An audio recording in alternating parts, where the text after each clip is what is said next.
আপনি কি দেখেছেন যে বৃদ্ধ বয়সে ৮০ বছর বয়সী ব্যক্তিও প্রেমে ছ্যাঁকা খেয়ে ওই প্রেমিকার জুতা পরে তিনি এসেছে ওই প্রেমিকার বাড়িতেই, মানে হচ্ছে যে দাওয়াত খাওয়ার জন্য ওই বিয়ের। সম্মানিত দর্শক শ্রোতা, এরকম একটি ভিডিও ভাইরাল হয়েছে এবং ফটো দেখতে পাচ্ছেন। এরকম ফটোগুলো বাংলাদেশে এমন পরিমাণে ভাইরাল হয়েছে যেটা দেখা যাচ্ছে যে ৩ জন ব্যক্তি বসে আছে চেয়ারে, একজন ব্যক্তি হচ্ছে মহিলাদের জুতা পরে এসেছে। তো কেন জুতাটা পরে এসেছে এটা নিয়ে এখন চাঞ্চল্যকর ঘটনা, যেটা হচ্ছে যে আমি অজানা থাকা সত্ত্বেও আমরা ট্রোল করে যাচ্ছি।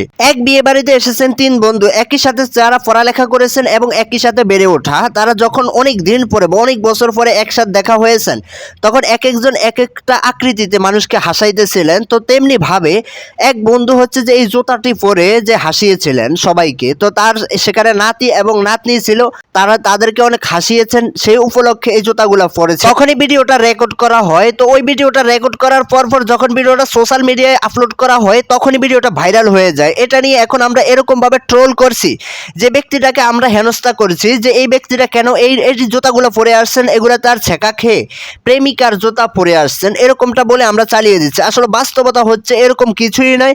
ব্যক্তিটা হচ্ছে যে দাওয়াত খেতে এসেছেন এবং ওই মজলিসে সবাইকে হাসানোর জন্য, আনন্দ দেওয়ার জন্য এই জুতাগুলো পরিধান করেছেন। বন্ধুত্বের ভালোবাসা কাকে বলে? ছোটবেলা থেকে তারা একই সাথে বেড়ে ওঠা, একই সাথে মজা মাস্তি করে চলাফেরা করা, সেই বন্ধুত্বটা এই মজলিসে এসেও তার অন্তরে গভীর থেকে বেড়ে উঠেছে। এই জন্য তিনি এই বন্ধুত্বর বন্ধনকে বাড়ানোর জন্য, হাসানোর জন্য সবাইকে এই কাজটা করেছেন। যেটার হচ্ছে নেগেটিভ সাইডটা এখন বর্তমান সময়ে যেই পরিমাণে ভাইরাল হয়ে গিয়েছে, ওই ব্যক্তির মান সম্মান নিয়ে মানে বাঁচাটা তার জন্য কঠিন হয়ে পড়েছেন।